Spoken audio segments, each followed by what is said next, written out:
Хаумагыз Хайрликис. Я Булат Юсупов, и сегодня провожу очередное Инстаграм-интервью с представителями башкирской культуры. Основная идея этого эфира через искусство, через культуру искать образ будущего нашего башкирского народа. И сегодня в гостях Леша Абраровна, здравствуйте. Здравствуйте. Хайрликис. Я с удовольствием приветствую вас и хотел бы еще раз поблагодарить вас за то, что вы согласились пообщаться. Не вы берете интервью у меня, а я вас сейчас буду пытать и сказать, почему такая серия разговоров, диалогов возникла. Потому что вот уже на днях обсуждается в рамках Всемирного Курултая Башкир, обсуждается идея создания стратегии башкирского народа. И мне, как человеку культуры, кажется, что мы, как люди творческие, люди, представители культуры, можем попытаться найти образ через культуру, который, может быть, нету его сейчас пока в реальности, но мы можем его конструировать в виде фильмов, в виде спектаклей, в виде каких-то произведений и тем самым находить какое-то развитие нашего башкирского народа. И я с вами очень близко познакомился, когда мы делали с вами первую республику, с вашим сборником Газиз Аль-Мухаметов о его жизни, его документах. И вот я начал изучать вас сегодня через интернет, читать ваши биографию, историю, и она действительно не укладывается, там, может быть, даже в один монолог, да, то есть это надо делать, наверное, уже о вас отдельную передачу. И я бы хотел говорить о культуре, о музыкальной культуре, об этой составляющей части нашего народа, как она появилась, башкирская музыкальная культура, национальная культура, вот как появилась там русская музыкальная культура, да, то есть в какие года, это вот как пример, да, там тот же Михаил Иванович Глинка. И мне кажется, мне хотелось бы с вами об этом тоже поговорить. И, конечно, о будущем. Ну, а для начала хотел бы, Леша Абраровна, попросить вас рассказать немного о себе, чтобы те слушатели, которые сегодня будут нас смотреть и слушать, они понимали контекст и могли тоже вам задавать вопросы. Расскажите о себе, где вы учились, как вы пришли к такому, интересному... Жизни такой. Да, да.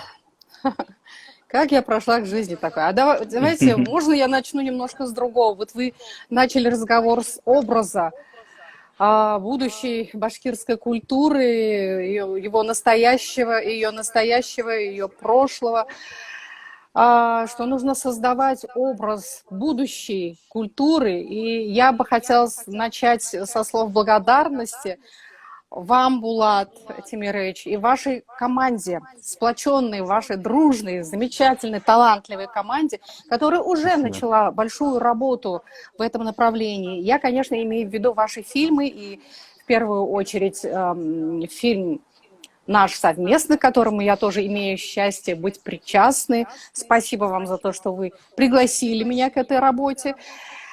Так что работа эта началась, и работа эта сейчас может состоять именно с того, что мы должны просвещать, что мы должны как можно больше рассказывать, посредством ли фильмов, посредством ли радио, телепередач, вот, я имею в виду свою работу, любыми путями, но рассказывать как можно больше, потому что вы знаете, вот за долгие годы создался информационный вакуум в отношении первых представителей первого поколения башкирской музыки, искусства, литературы. Я имею в виду сейчас, вот в частности, конечно, музыкальную культуру, потому что вот, вы опять-таки упомянули мою монографию, посвященную Газизу Аль-Мухаметову, с чего она создавалась.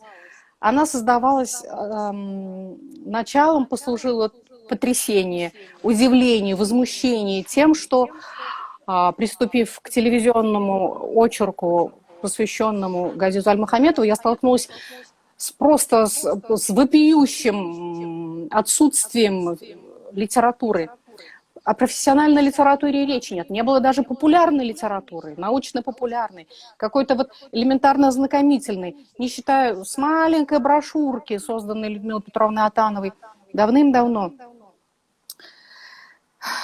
И вот это вот потрясение, и это ощущение ужасного вакуума, пустоты, просто немыслимые для любой цивилизованной страны, республики, коей мы себя вот, позиционируем. Если мы считаем себя культурными людьми, мы должны знать свое прошлое, начало, истоки, с чего мы начинали, с чего мы стали развиваться. И вот эта книга, она стала вот какой-то вот очень, очень маленькой капелькой в том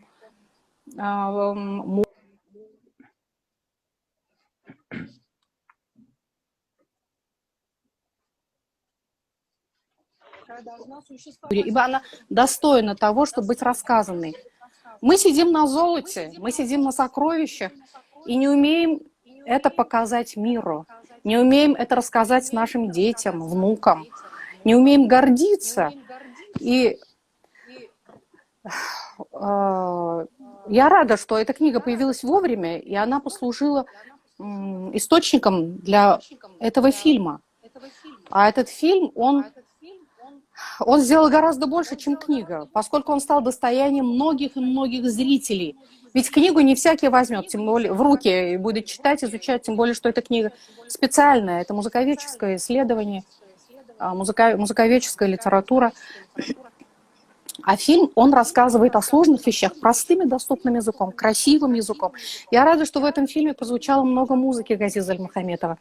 Потому что фильм, конечно, там есть современная музыка, замечательная работа Рустема Наримановича Сабитова, спасибо ему. Но, вы знаете, фильм гораздо больше, вот любой фильм гораздо больше выигрывает от того, что зритель слышит. Вот слуховые впечатления, они настолько сильны, может быть, мы даже пока не слишком оцениваем, да, адекватно, но ведь мир, он состоит из множества составляющих, и зрительных образов, да, и слуховых образов. И вот эта музыка того времени, той эпохи, воссозданная заново для этого фильма, она настолько производит такое огромное впечатление на зрителя и слушателя. Я считаю, это очень большая удача фильма. Ну, что еще? Это было предисловие, наверное. Мне очень нравится, мне кажется, это для меня это важный такой эмоциональный такой парадигма, которую мы сейчас задали. Но, тем не менее, вначале было слово, и слово было, Миляша Абраровна, в вашей книге, да? И без сценария, конечно, режиссеру очень сложно. Я хотел бы все-таки вас вытащить на передний план, потому что вы как человек культурный, у нас у всех есть такая ложная скромность. Мы всегда на фотографии где-то сзади стоим, да? И все-таки вы являетесь, тем человеком, который очень долгие годы популяризируете башкирскую культуру, музыкальную культуру, делаете передачи, радиопередачи, телепередачи, рассказываете про современных авторов. И я посмотрел, сколько у вас циклов таких вот авторских, просто посмотрел, что вы из такой семьи, да, что ваша мама певица, отец композитор, то есть я считаю, что это очень интересно, и мне кажется, пришло время называть людей и давать им тоже какие-то подтверждение, и вы тот человек, которому я хотел бы, с которым поговорить и вот в этом контексте. Как вы пришли к тому, что вы вот столько времени кололи этот лед, и так накололи, понимаете, что читаешь и понимаешь, что, вы как хранитель, вы работаете на телевидении уже больше 20 лет, я так понимаю, да, на радио, и вы там занимаетесь и архивами, занимаетесь и телевизионными, и аудиоархивами, и как вы давали интервью, как вот эта культура радио, она всегда звучала, да, в вашей жизни. Поэтому немножко дайте данные зрителям вот о вас, пожалуйста, где вы учились, что вы закончили, где вы работаете. Училась я в средней специальной музыкальной школе, тогда эта школа называлась ССМШ при УГИ, Уфимском государственном институте искусств. То есть педагоги у нас были общие и в институте, и в школе. Потом поступила в институт искусств. То есть вот вы упомянули родителей, так что не случайно упомянули. У меня, наверное, другого пути не было. Вот дорожка была проложена. Вот, и пришлось идти. Вот. Но то, что музыкальное, музыкантское воспитание шло и в школе, и дома, это вам, наверное, тоже все это известно, поскольку башкұртша айтмышлар, көтүсінің балаға көтүсі бола, ерсінің балаға ерсі бола, музыканттың балаға. То есть музыка звучала все время, музыка разная, музыка всякая, звучала все время дома радио, потому что отец был музыкальным редактором республиканского радио. Это то, чем я сейчас занимаюсь. Но о телевидении и о радио я не мечтала. Мне это казалось слишком ответственно, слишком много нужно всего, чтобы переступить порог как бы дворца небожителей, телецентра. Вот. Ну, в то время, особенно в 70-е, 80-е годы, на тележурналистов смотрели, на дикторов смотрели, как вот, действительно на небожителей. Вот. Я мечтала скромненько о научной работе, мечтала попасть в Институт истории языка и литературы, ездила на начальных курсах с сотрудниками института фольклорной экспедиции. Это было интересно, это было захватывающе. Вот. Но так получилось, что меня пригласили, на телевидении пригласили. Получилось как? В общем, я училась на теоретико-композиторском отделении Института искусств, и у нас был такой предмет, и сейчас есть редакторская практика, где мы наряду с рецензиями, заметками, очерками, которые просто обязаны публиковать в республиканской печати, должны уметь составлять и программы концертов, и сценарии телевизионных радиопередач. Мой выигрыш во всей нашей группе из 20 человек, где я была одна башкирка, мое преимущество было в том, что я владела языком одна единственная, и я написала сценарий для башкирского радио, нет, для башкирского телевидения на башкирском языке. В редакции музыкальных программ телевидения тогда работал незабвенный Фарид Бекбулатов и Аниса Гафуровна Тимирбулатова, которая впоследствии стала... Ее потом сделали главным редактором. Да. И она тогда вспомнила о моей работе, о моем сценарии, вот, позвонила. А я тогда и не собиралась выходить на работу. У меня было 2 маленькие дочки на руках. Диляре, когда было 10 месяцев, я совершенно не думала о выходе на работу. Вот, пригласила, усадила напротив себя и стала задавать вопросы. Как мне показалось, очень такие, произнося громкие фразы о том, что, о чем, значит, мечтается в жизни, какова цель твоей жизни.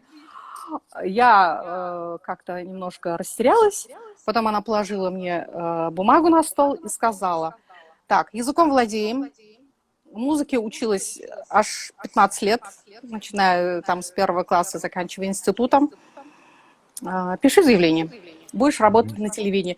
Тут в кабинет заходит Альда Акрамовна Валеева, тогда звезда экрана. Она вела такие интересные передачи. «Адабият», «Культура Башкортостана», рассказывала о писателях, о культуре.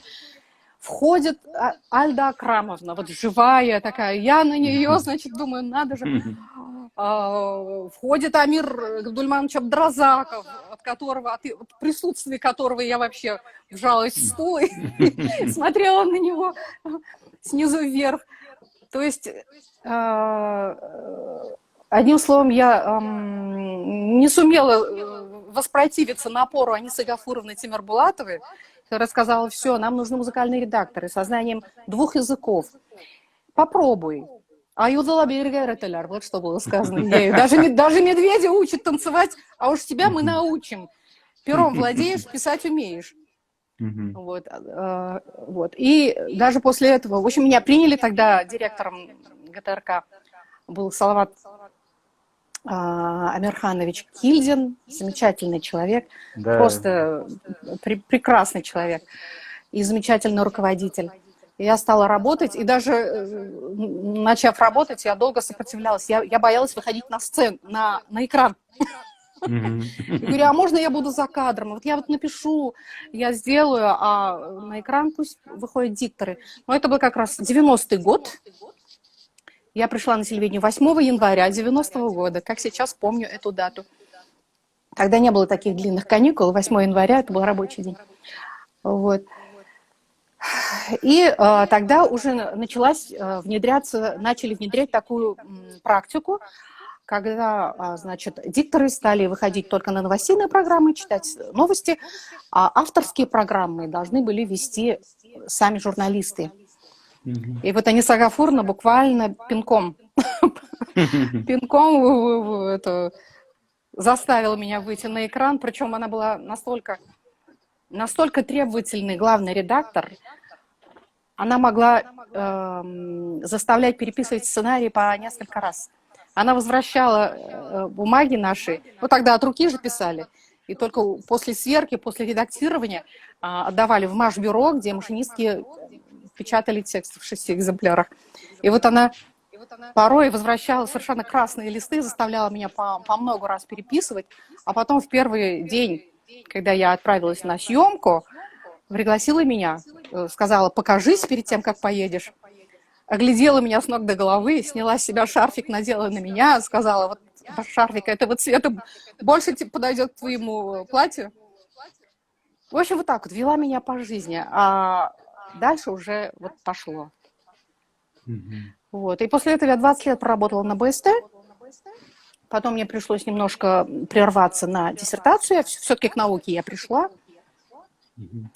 занималась диссертацией, преподавала в институте, и уже на новом витке вернулась уже, но не на БСТ, вернулась снова в телецентр, но не на БСТ, а на радио России Башкортостан. Республиканское наше радио. Вот. Изредка делаю и телевизор. Сейчас на радио. Вот такова моя биография. Миша Абраровна, вот я, читая и взаимодействую с вами, и вы, настолько у вас столько как бы воплощений и столько ипостасей, да, вот вы журналист и преподаватель сегодня в институте, в Академии искусств. И, Нет, сейчас я уже не преподаю. не преподаете, да? Ну, Нет. пишете научные вещи, вы издаете собственные книги. Вы себя как все-таки позиционируете прежде всего? Журналист, музыковед или музыкальный критик, я просто не знаю, как это правильно говорить. Как вы себя прежде всего ощущаете с точки зрения профессионального позиционирования себя? Так, у меня немножко зарядка. Сейчас я поставлю на зарядку. Угу. Это даже хорошо, когда камера движется, знаете, это очень... Да? Это значит какая-то жизнь. Вот вы слышали, да, вы поставили на зарядку, да?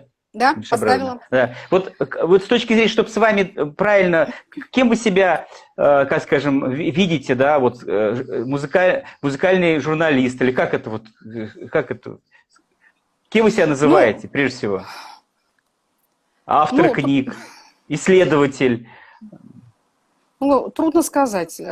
Конечно, главная моя обязанность – это радио. Главная моя забота – это радио, регулярные выходы в эфир, радиопередачи. Я музыкальный журналист. Но наука – это все-таки осталась вот такой вот все-таки мечтой, поскольку я к миру науки, музыковедческой науки лишь прикоснулась, я считаю. Я защитила кандидатскую диссертацию. И было время, когда я думала, что дальше моя жизнь пойдет вот именно по этому пути. Я готовила себя к преподавательской работе, я мечтала о преподавании. Я очень люблю это дело, я люблю общаться со студентами. Это очень, знаете, энергетически заряжает. Это здорово, когда видишь, когда говоришь не в микрофон или в камеру, а вот для живой аудитории, когда видишь, как глаза горят, глаза молодых людей, которые впервые узнают от тебя что-то новое и реагируют, живо реагируют. Вот, это здорово. Но так получилось, что в Институте искусств пошли сокращения, вот, и меня сократили. Хотя я собиралась совмещать. Вот, но Очень кто жаль, знает. очень жаль. Мне тоже очень жаль. Я надеюсь, что еще не вечер. Кто знает, может быть, Вот получится. я хотел бы сейчас прийти, вот понимая, что вашу историю, какой вы шлейф продолжаете своих родителей, ваши дети продолжают, ваш шлейф уже, да, то есть это очень интересный такой, как скажем, объемный даже тема для разговора. И я бы хотел бы, чтобы вот многие люди, которые сегодня говорят о культуре, говорят как бы очень пространно. Вот культура, вот что у нас вот музыканты, вот там режиссеры, театр и так далее. Я бы хотел бы конкретизировать и более просто рассказать, да, вот что такое у нас сегодня музыкальная культура. И хотел, чтобы вы как бы вот как человек людям непосвященным немножко рассказали, откуда она, как она появилась, первые основные какие-то, в каком состоянии мы находимся сегодня. Вот прямо я вам даю такой объемный просьбу, да, Даже и слишком попытаться, объемно. да, и попытаться как бы дать, ну, наверное, вот так вот скажем, рассказать немножечко о музыке, национальной музыке. Вот как она пришла, вот как она появилась национальная музыка у нашего башкирского народа. Булат, вы ставите действительно слишком грандиозные вопросы, слишком большие. Но вы Как научитесь отвечать на появилась? них просто. Вот появились такая вот там, к примеру, Советский Союз появился, да, появились композиторы. Народная музыка стала писаться в нотах. Ну, я не знаю, как. Ну нет, ну если уж так ставить вопрос, то нужно начинать с самого начала. Надо начинать с того, что мы народ чрезвычайно музыкальный. Настолько музыкальный, что, наверное, до сих пор пока еще даже и не постигли до конца то богатство, которым мы владеем. Поскольку башкирские озонкы – это искусство высокого уровня, сложнейшего уровня. И, наверное, придет время, когда мы сумеем сделать это богатство достоянием Европы, достоянием всего мира. Вы знаете, почему я об этом говорю? Я совсем недавно слушала сонату Джорджа Энеску, румынского композитора, сонаты для скрипки и фортепиано, в исполнении своей дочери, кстати, она мне прислала свою запись. Вы знаете, это потрясение, когда народные интонации, узнаваемые народные интонации звучат в академическом русле, но это настолько ярко национальная музыка. Вот музыканты меня поймут. Там интонации, вот интервал называется увеличенные секунды. Это вот у каждого народа, наверное, есть такая вот небольшая такая вот небольшой круг интонаций, по которым можно узнать его. Вы знаете, я радовалась тому, что имею возможность слушать, потому что это огромный поток положительных эмоций. И думала о том, что, к сожалению, у нас до сих пор нет вот таких произведений, которые бы звучали сегодня в Германии, например, в Италии, да где угодно. И чтобы ее исполняли студенты, обучающиеся в Веймарской школе музыки, как вот моя Ася играет ее сейчас в Веймаре. Это, знаете, это пока почему-то для нас недоступно. Да, у нас есть союз композиторов, имеющий большую историю. Ему недавно исполнилось 75 лет. Но что такое 75 лет для музыкальной культуры? Европейская культура к нашему времени имеет по 300, 400, 500 лет, да?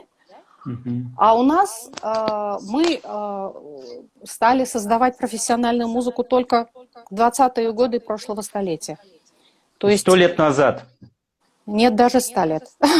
Нет, даже 100 лет. Да, но композиторское сообщество у нас, Союз композиторов, был создан в 1939-1940 годах.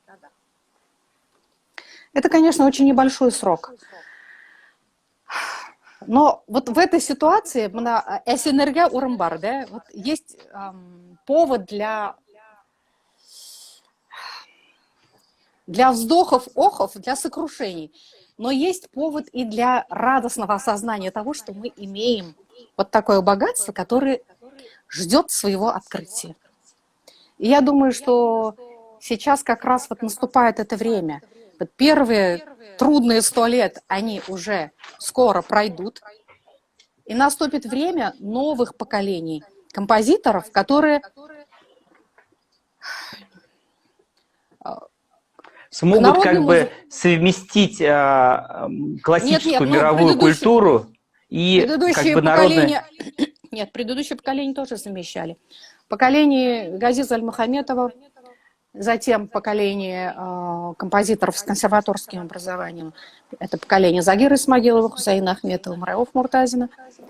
И более поздние генерации композиторов. Они тоже совмещали, они тоже обращались к народной музыке. Ни одно поколение композиторов не могло жить без обращения к фольклору.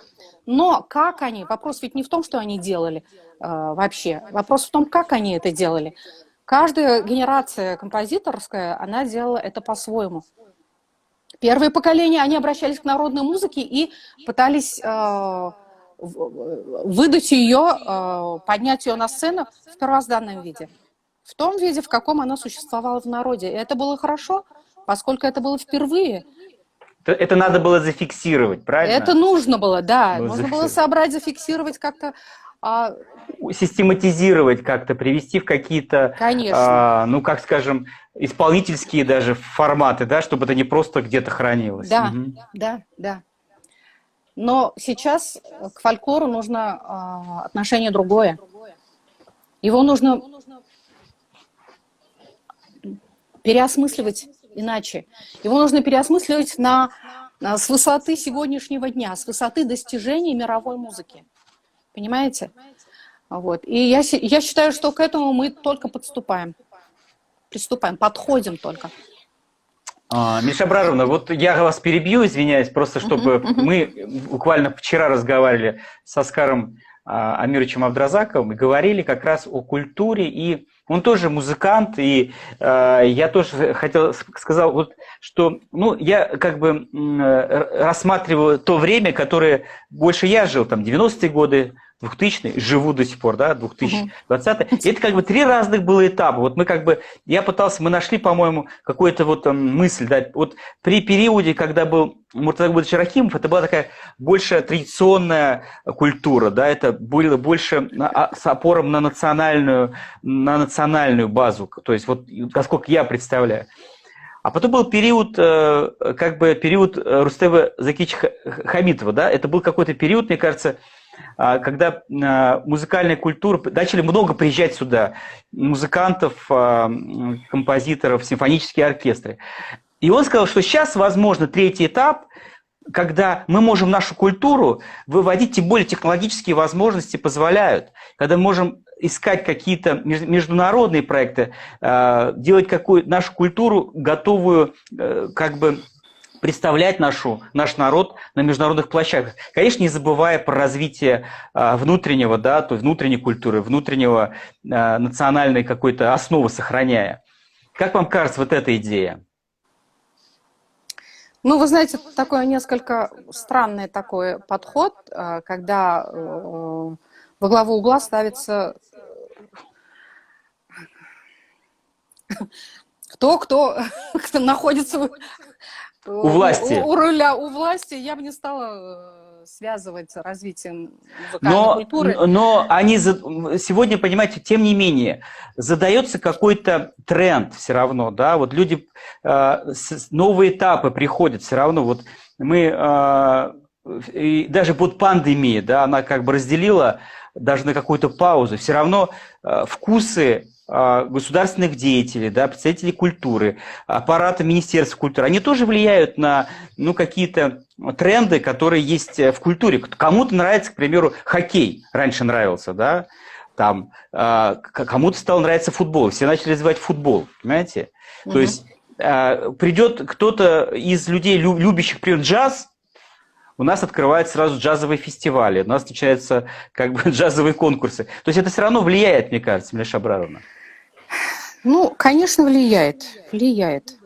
Но я бы не сказала возводить это в какой-то, не знаю, в какую-то систему. Правила, да, в какую-то систему. Я прошу прощения, я закрою окно, ладно? Угу. А тут не будет. Сейчас.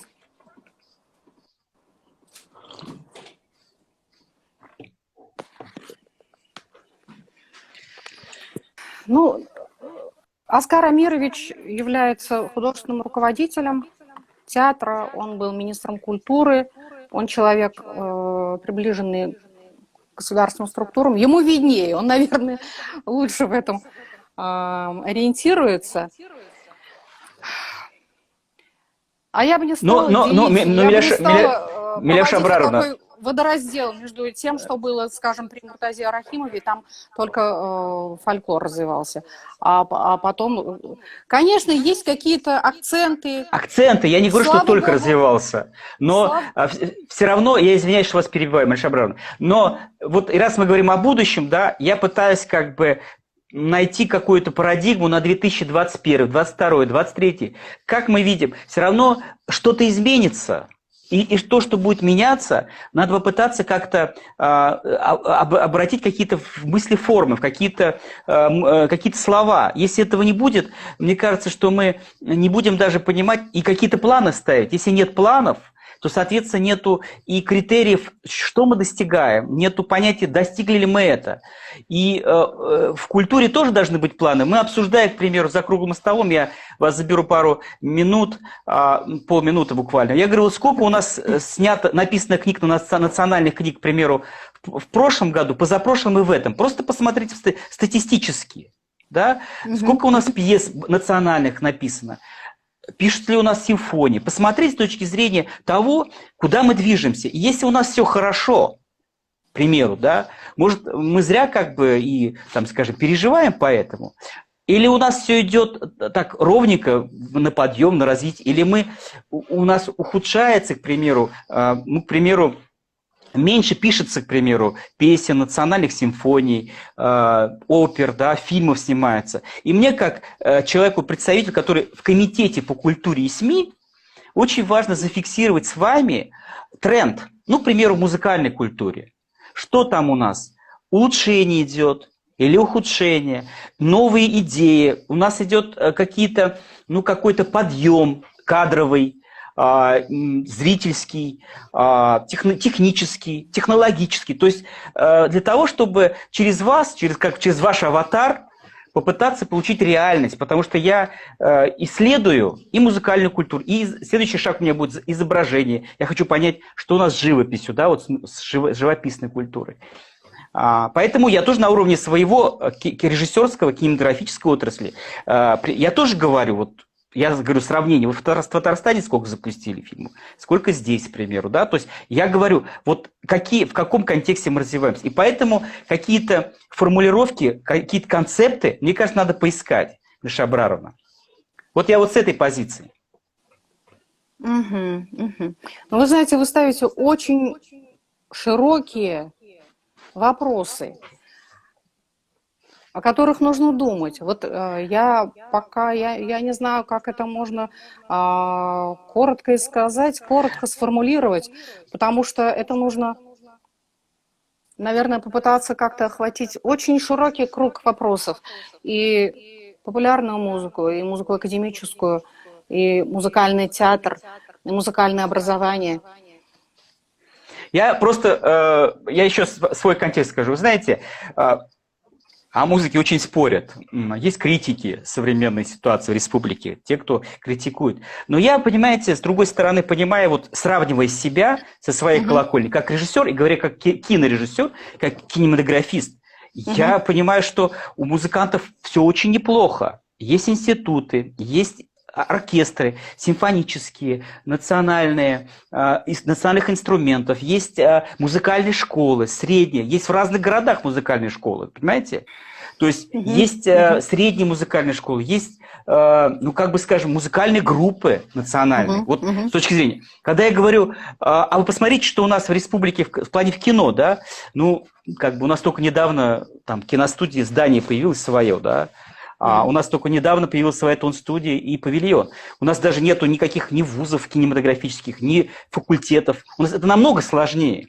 Поэтому я говорю, ребят, вот с музыкой, вот как минимум у вас очень богатая, как скажем, объемная ситуация, потому что есть какие-то музыкальные училища. То есть это же серьезная наработка. И поэтому мне кажется, что, как бы скажем, я завидую всегда, когда вижу потрясающие оркестровые выступления, когда я вижу, композиторы делают свои симфонии или играют в училище искусств. Это же потрясающе. Я, ну, белой завистью говорю, ну здорово. Но сейчас я хотел понять время. Вот что, вот мы поговорили о прошлом, и в каком состоянии сегодня находится музыкальная культура, потому что что там есть интересного, что можно выделить как, ну, как скажем, изучая минусы и плюсы. Вот всегда же есть плюсы и минусы, и только анализируя это, можно сделать какие-то выводы, чтобы в дальнейшем, например, музыкальная культура расцветала в более, ну, как скажем, качестве высоком, да, и доступе для зрителей. Потому что, ну, когда хороший спектакль все хвалят, но нету зрителей, к примеру, странно, да. Ну, хотя бывает очень слабый спектакль, но много зрителей. И тут всегда есть вопрос анализа, когда количество не очень как бы отвечает качеству. Поэтому я вот, может быть, очень широко говорю, но прошу от вас вот какого-то, может быть, интересного анализа.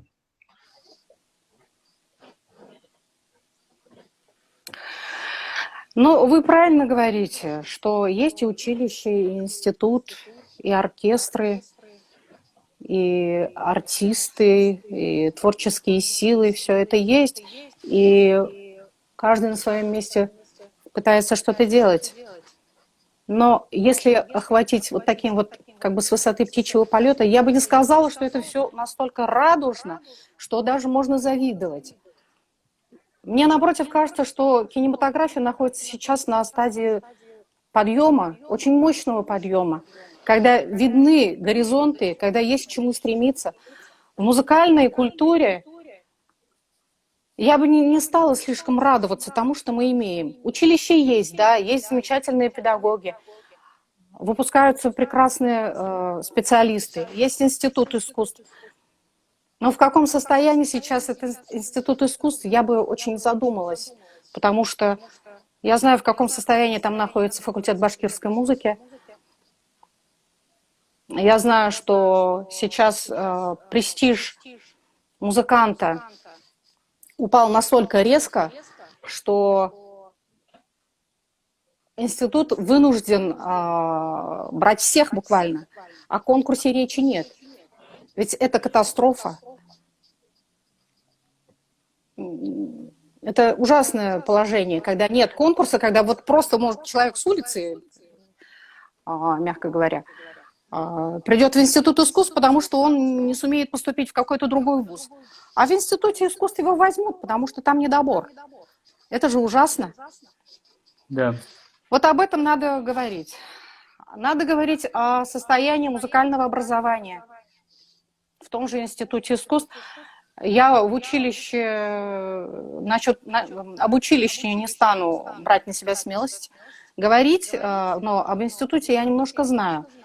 И я вижу, что положение, какое было, как было поставлено, скажем,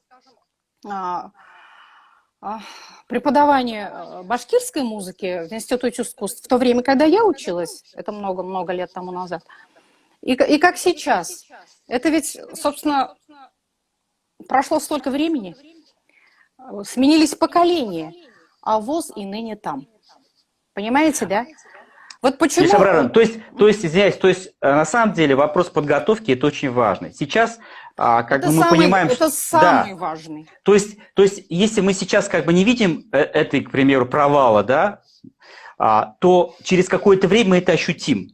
И это будет недостаток качественных специалистов, которые не смогут исполнять музыку, не смогут ее писать, создавать музыку, да, и не смогут ее продавать даже, потому что и менеджерское искусство должно быть, да, предоставлять, размещать Конечно. эту музыку, создавать вокруг этого престиж и определенную, как бы скажем, популярность и публичность. Поэтому я считаю, что это абсолютно важный такой маркер, да, что есть образование в этой части очень проблемное, то мы потом получим какие-то получим результаты. Получим через годы, но к тому времени будет очень многое потеряно. Будут потеряны поколения молодых людей, которые будут воспитаны не на той музыке. А что такое воспитание музыкальное? Эстетическое воспитание. Это, собственно, это самое главное. Это основа, на которой строится воспитание вообще человека. Теперь насчет музыкального театра. Я очень рада за наш оперный театр.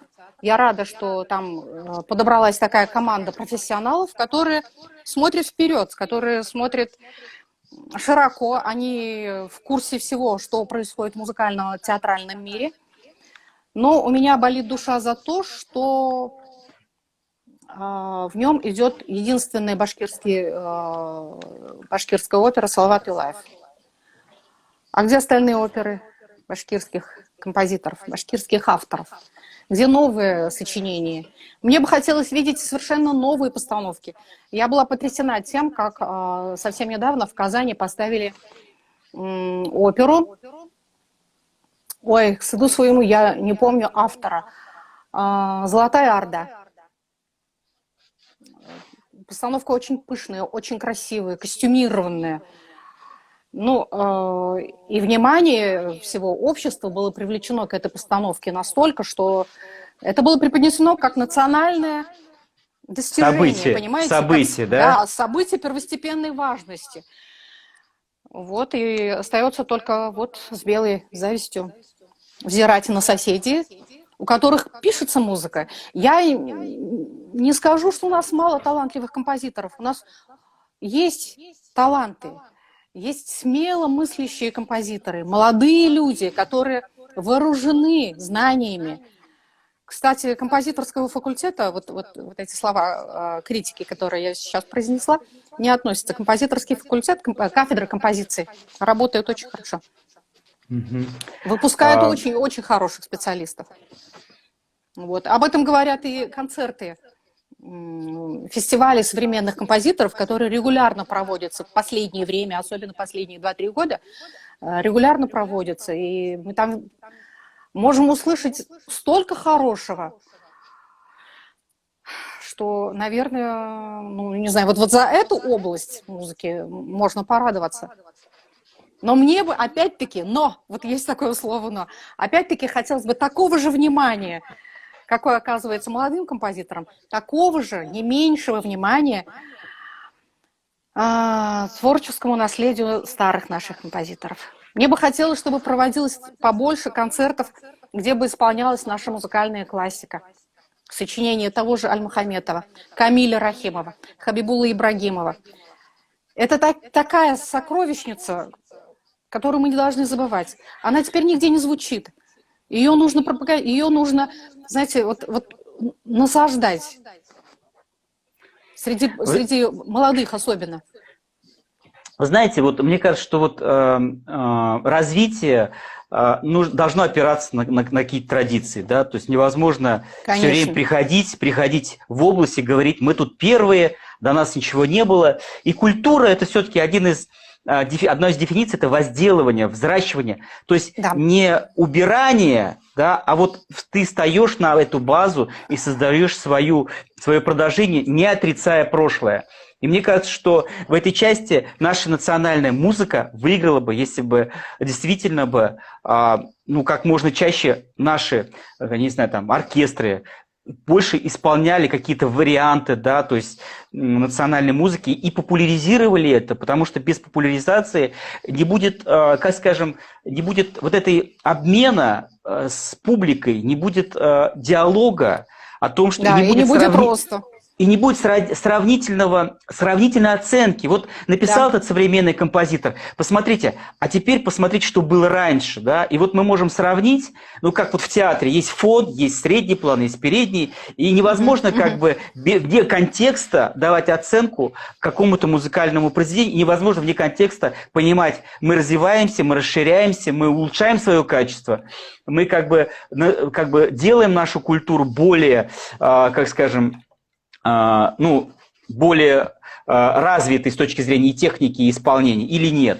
Поэтому, конечно, это ваша как бы оценка, она, как бы скажем, очень важна, потому что мне кажется, что и мы будем, наверное, вот в комитете по культуре все-таки о музыке, может быть, даже Миша Абраровна вас пригласить туда, и все-таки поговорить о том, чтобы вот новый этап дать какому-то, ну, может быть, как скажем, опираясь на тех, кто есть сегодня, у нас есть кадры, не все, как бы скажем, все находятся в состоянии там какого-то там переживаний, да, многие в хорошем настроении хотят создавать музыку и хотят творить в Более современном того, Башкортостане. наступило такое время, когда не то, что могут, но многие хотят ведь. Хотят и борются, и стремятся создавать что-то новое. Это нужно только приветствовать и Вот, да, Миша создавать Абраровна, условия. вот я хотел бы немножко спросить вот производственную часть.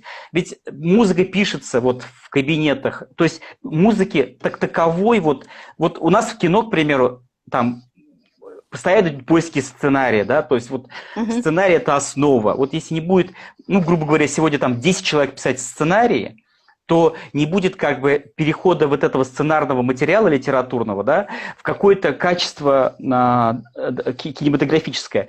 Композиторы пишут музыку сегодня, много ее, вот с точки зрения того, что можно сказать, что много написано, но не играют, или ничего не пишется, или мало пишется, или люди, которые играют, говорят, давайте мы сыграем классику американского кино, к примеру, да. У нас нету, к примеру, людей, которые пишут качественную музыкальный композиторский материал. Есть у нас композиторы, у нас достаточно творческого потенциала. Булат, о чем вы говорите? У нас замечательные композиторы. И музыки пишется много. Музыки пишется много. К сожалению, мало концертов. Я не знаю, с чем это связано. Наверное, опять-таки с финансовым, потому что, особенно если это оркестровая симфоническая музыка, это же надо привлечь огромный коллектив, у которого свои планы, который является самостоятельной творческой единицей и живет по своим законам. Союз композиторов – это организация общественная, она зависима, она вынуждена идти на поклон к руководству оркестра. Вот. Оркестр, у нас в республике симфонических оркестров всего 2. Оркестр оперного театра работает также по собственному плану и тоже занят под завязку. Работы очень много. И балет, и опера, и все что угодно. Композиторы – это, наверное, вот немножко ненормальные люди. Они не могут не писать. Вот именно такие сохраняют, они такие остаются в профессии, потому что не могут не писать. Я сейчас имею в виду нашего замечательного Рафаила Касимова, симфониста номер 1. А можно имена? Вот вы можете назвать имена, чтобы вот мы знаем, что вот эти люди пишут? Я уже называю. Рафаил Касимов, Лейла Загировна Исмагилова, молодой Хасаншин. И вот сейчас Азамат Хасаншин, который тоже очень активно работает. И вы знаете, вот особенно меня радуют молодые композиторы. Они радуют и удивляют. Вот сейчас вот несколько имен только назову. Это, конечно, в первую очередь Шаура Сагитова. Совершенно удивительный человек.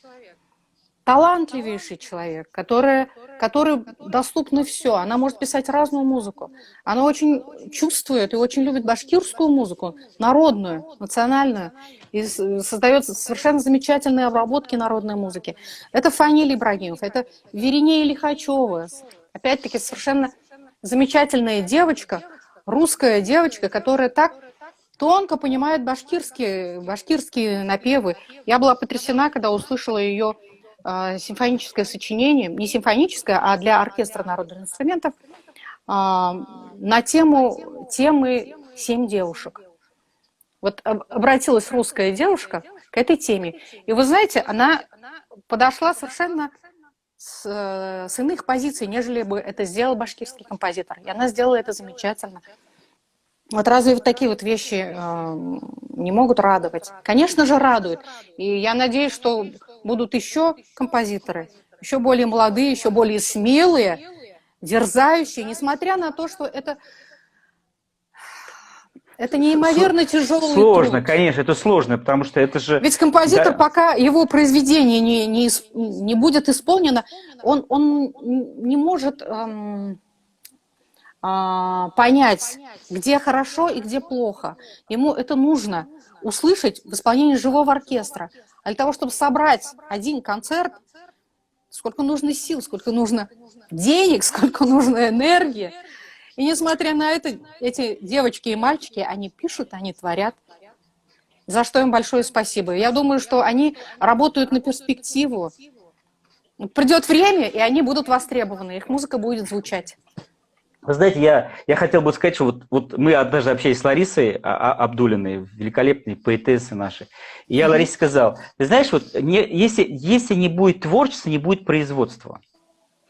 Вот издательство «Китап», вот оно книги производит, да, там печатает и так далее, там продает. Вот пока нету творчества, не будет никакого производства. Если мы хотим поднять экономику, мы должны поднять производство. А чтобы поднять производство, нам необходимо поднять творчество. Да. Потому что только люди, которые придумывают, создают, творят, и эмоционально, и через эмоции создают какие-то новые продукты, да, музыку, фильмы, не знаю, там, айфоны придумывает кто-то создает там какие-то интересные научные проекты. Только тогда появится производство. И поэтому я очень желаю, чтобы как можно больше творческих людей в нашей республике, особенно в национальной культуре, присутствовали. Потому что национальная культура – это не такая, как скажем, стабильная и цементирующее состояние. Это живой какой-то должен быть материя, которая меняется, которая постоянно разрастается. И от этого зависит, конечно же, и развитие, потому что развитие – это изменение. Мы не можем зафиксироваться в одном состоянии и все время говорить, вот мы такие хорошие. Мы должны все время меняться. И только в развитии можно понимать, ошибаемся мы или не ошибаемся. И уметь смотреть с критической точки зрения. Булат, я хотела бы еще добавить об еще одной моей боли. Я, когда бываю в Казани, я обязательно захожу в консерваторию имени Жиганова. У них есть совершенно замечательный издательский отдел. Издательство свое при консерватории. И они при этом издательстве настолько активно работают, у них налажено это производство вот самым таким вот деловым образом. Они выпускают серии книг о татарских композиторах, они выпускают серию книг о татарском фольклоре, исследовательские труды, научные труды, популяризаторские труды, научно-популярные, вплоть до брошюр, начиная от брошюр, заканчивая огромными томами, сериями томов. Причем это на замечательной бумаге, в хорошем оформлении. Я каждый раз привожу оттуда пакеты книг. И вы знаете, мне просто вот непонятно, вот почему? Почему у нас музыковедческая наука настолько на таком низком уровне? Я знаю, что создаются работы, пишутся диссертации, дипломные работы в Институте искусств. Опять-таки, Институт искусств. Ну, а что делать? Это наш единственный вуз музыкальный. Но вот когда защищала диплом я в 1986 году, это была единственная работа, посвященная башкирской музыке. Когда защищала диплом моя старшая дочь Айгуль, сейчас скажу, в каком году, в 2006, кажется, году. Ее работа была единственная, посвященная башкирской музыке. И председатель московской комиссии задала поставила такой вопрос перед комиссией, перед экзаменационной комиссией. Почему? Вот почему так происходит? Почему Уфимский государственный институт искусства, единственный вуз музыкальный, не возьмет на себя труд сделать вот эту работу с системой, сделать эту работу регулярной, взять под особое внимание. Ведь это первостепенный долг нашего вуза. Я не знаю, от чего это зависит. Наверное, это зависит от руководства института, а может быть еще выше. Потому что время идет, а белых пятен на нашей музыкальной карте, как говорится, становится все больше и больше. Вот мы начали разговор с книги об Аль-Мухаметове, а вот диссертация у меня была посвящена творчеству целой плеяды первых композиторов. Туда входят и Камиль Рахимов, и Мусалим Валеев, и Султан Габиши, и Хабибулла Ибрагимов, и Тагир Каримов. Наверное, если бы я задалась целью вот сидеть только над этими работами, это можно было что-то сделать. Ну, я не знаю, хотя бы выпустить еще одну такую вот исследовательскую книгу. Но ведь ценность таких книг в том, чтобы должны быть разные подходы, разные взгляды. Это должна быть целая команда ученых-исследователей, музыковедов, теоретиков, которые поднимали бы эту целину. Вот этот вопрос надо было ставить, я думаю, еще энное количество лет тому назад на государственном уровне. Выпускать эти книги не за счет тех, кто пишет, не за счет авторов, а за счет, скажем, Института искусств. Вот, Миляша Абраровна, это огромная проблема. Я хочу, чтобы вот это эмоциональное послание, которое вы сейчас сделали, чтобы оно превратилось в опыт, да, в практическую, так скажем, формальную, формализовалось, да. Поэтому, ну, давайте мы вот в комитете, давайте мы вот это системно постараемся от Всемирного Курултая Башкир постараемся сделать вот это вот важным элементом, чтобы научно ввести в научную работу в систематизации национальной башкирской музыки. Потому что Булат, если вы действительно поднимете эту проблему, знаете, вот я поклонюсь вам в ножки. Потому что... я постараюсь, ну, по крайней мере, вот понимаете, по крайней мере, то, что у нас сейчас диалог, я думаю, что многие нас посмотрят, услышат. И вот уже первый диалог, который есть, это будет основой для того, чтобы двинуть вот эту историю к тому, чтобы без систематизации, без фиксации, без научного определения, без круглых столов, научных дискуссов, да, не будет никакого осмысления того, что мы сделали в прошлом. Без этого осмысления мы не сможем понимать, где мы находимся, и без того, где мы находимся, мы не сможем планировать будущее. Да. Миляша Абраровна, у нас осталось 2 минуты, я хотел бы уже... Мы сейчас с вами столько вопросов подняли. Я надеюсь, что этот разговор не последний, что я думаю, что в какое-то время мы еще сделаем эфир. Я думаю, что многие это интервью посмотрят. И вам огромное спасибо, потому что, вы знаете, без таких людей, как вы, очень сложно... Вы как бы несете вот этот шлейф очень важный. И я хочу вам пожелать человеческое сказать спасибо, потому что то, что вы называете эти вещи, то, что находятся силы это говорить, улыбаясь и спокойно, да, я понимаю, думаю, что я сегодня на вашем эфире, я думаю, сейчас нажила очень много врагов. Но, нет, все нормально будет. Об этом нужно говорить. Я очень благодарна, что вы поднимаете такие вопросы. И то, что вы поднимаете, то, что вы ставите сейчас эти вопросы, говорит о том, что эта проблема назрела уже настолько, что дальше уже нельзя терпеть, нельзя ждать, нельзя надеяться на авось, нужно действовать. Так что спасибо вам за это действие, за то, что вы задаете нужные и правильные вопросы. Спасибо, Миляша Абраровна, спасибо зрителям, что смотрели нас. Спасибо огромное за участие. Спасибо, Миляша Абраровна. Хау булыгы, рахмет. Хау булыгы, хевге рахмет. Пока.